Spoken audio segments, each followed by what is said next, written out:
menang atas krisis. Ada satu kata yang paling ditakuti oleh banyak orang, yaitu krisis. Krisis air, krisis ekonomi, krisis politik, krisis hubungan, krisis kasih, krisis iman. Semua itu kata yang paling ditakutkan. Namun kita sebagai orang percaya seharusnya tidak perlu khawatir dan takut terhadap kata krisis. Karena firman Tuhan sudah membuktikan di balik krisis selalu ada Tuhan. Di balik krisis selalu ada kesempatan. Ternyata kata krisis dalam bahasa Mandarin adalah gabungan dua kata, yaitu yang pertama dangers, bahaya, dan yang kedua opportunity, kesempatan. Jadi kata krisis dalam bahasa Mandarin itu bergandengan antara dangers dengan opportunity, antara krisis dengan kesempatan. Berarti tidak ada krisis sama dengan tidak ada kesempatan. Ada krisis berarti sama dengan ada kesempatan. Menghindari krisis berarti menghindari kesempatan. Siap menghadapi krisis, siap menghadapi kesempatan. Saya mau sharing kepada kita semua bagaimana kita menang atas krisis. Yang pertama, jangan berespon salah. Amsal pasal 4 ayat 23, jagalah hatimu dalam segala kewaspadaan, karena dari situlah terpancar kehidupan. Kenapa kita perlu menjaga hati? Karena hati tidak bisa menjaga dirinya sendiri. Jadi tanggung jawab kita menjaga hati kita, selebihnya kita serahkan sama Tuhan. Tanggung jawab Tuhan menjaga hidup kita. Kalau kita mampu menjaga hati kita, maka Tuhan akan bertanggung jawab menjaga hidup kita. Kalau kita nggak mampu menjaga hati kita, maka Tuhan tidak akan bertanggung jawab menjaga hidup saudara. Berarti kita bisa melihat di sini pentingnya untuk kita menjaga hati. Karena hatimu suci, maka pikiran, perkataan, perbuatanmu suci. Hatimu kotor, maka pikiran, perkataan, dan perbuatanmu kotor. Hatimu liar, maka pikiran, perkataan, dan perbuatanmu liar. Hatimu bersih, maka pikiran dan hati dan perbuatanmu bersih. Hatimu sehat, maka pikiran dan perkataan perbuatanmu juga sehat. Dan kita bisa melihat hati seseorang dari buah perkataan, pikiran, dan perbuatannya. Apakah menghasilkan buah-buah kebaikan atau buah-buah kejahatan? Jadi reaksimu terhadap tekanan akan menentukan kemenanganmu. Ketika Anda bereaksi benar, maka Anda akan menang. Kalau Anda bereaksi salah, maka Anda sulit untuk menang. Coba ketika kita nabrak mobil orang, lalu kita marah-marah sama orang yang kita tabrak, keadaan akan tambah runyam, akan memperkeruh suasana. Tapi kalau Anda bikin salah, Anda langsung minta maaf dan bertanggung jawab, maka selesailah permasalahan kita. Jadi amat penting untuk kita bereaksi benar pada waktu orang buat salah kepada kita, dan juga pada waktu kita buat salah kepada orang lain. Karena itu akan menentukan kemenanganmu terhadap krisis. Yang kedua, bagaimana kita menang atas krisis? Jangan memilih jalan pintas. Sabar, ikuti proses yang Tuhan sedang bentuk kita.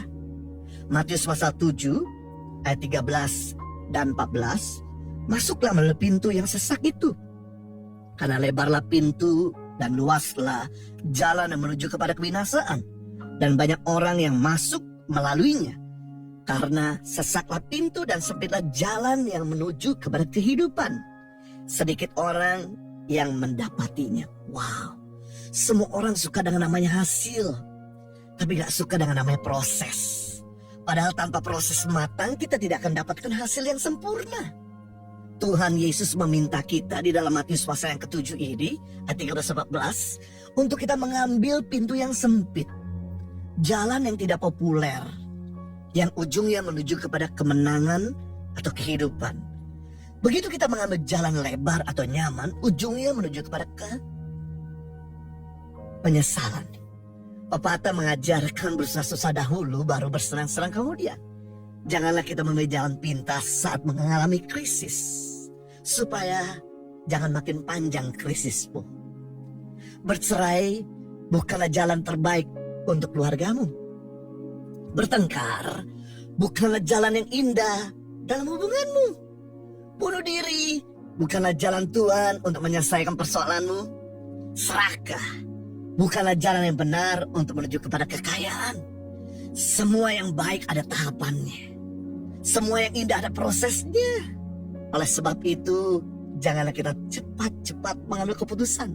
Janganlah kita cepat-cepat mengambil jalan pintas saat krisis datang. Tapi izinkan Tuhan bekerja di balik layar untuk mendatangkan kebaikan bagi kita. Beberapa contoh di dalam Alkitab membuktikan mereka yang mengambil jalan pintas ujungnya penyesalan. Abraham mengambil jalan pintas, mengambil Hagar supaya bisa dapat anak. Akhirnya dia krisis sampai hari ini tidak ada ujungnya. Yudas mengambil jalan pintas untuk mengambil uang, untuk mendapatkan uang yang banyak dengan menjual Yesus. Akhirnya penyesalan dan bunuh diri. Ikutilah proses Tuhan. Ikutilah tahapannya Tuhan. Ikutilah pembentukannya Tuhan. Walaupun sakit, tapi ujungnya adalah kemenangan. Yang ketiga, bagaimana kita menang atas krisis. Jangan pernah menjauh dari Tuhan. Tuhan adalah sumber kekuatan kita. Kalau kita mengalami proses krisis, jangan marah-marah sama Tuhan. Kita yang rugi. Semakin kita dekat sama Tuhan, semakin kita kuat dalam krisis. Semakin kita jauh dari Tuhan, semakin kita lemah dalam krisis. Justru saat kita sedang mengalami krisis ekonomi, krisis kesehatan, krisis rumah tangga, jangan salahkan siapapun. Tapi kita harusnya memotivasi untuk kita makin melekat sama Tuhan yang menjadi sumber kekuatan kita. Orang yang menanti-nantikan Tuhan selalu mendapatkan kekuatan baru seperti burung Raja Wali. Tahukah burung Raja Wali? Kalau ada badai, dia mengapakkan sayapnya yang membumbung lebih tinggi. Raja Wali gak pernah takut sama krisis. Justru krisis membuat Raja Wali bisa membumbung lebih tinggi. Kalau gak ada badai, Raja Wali terbangnya flat, datar. Harusnya ketika kita mengalami krisis membuat kita makin dekat sama Tuhan, membuat kita lebih baik. Cerita tentang Petrus dan Yesus di Taman Getsemani membuktikan ada dua contoh di mana Yesus berdoa semalam-malaman di Taman Getsemani. Tapi Petrus tidur semalam-malaman di Taman Getsemani.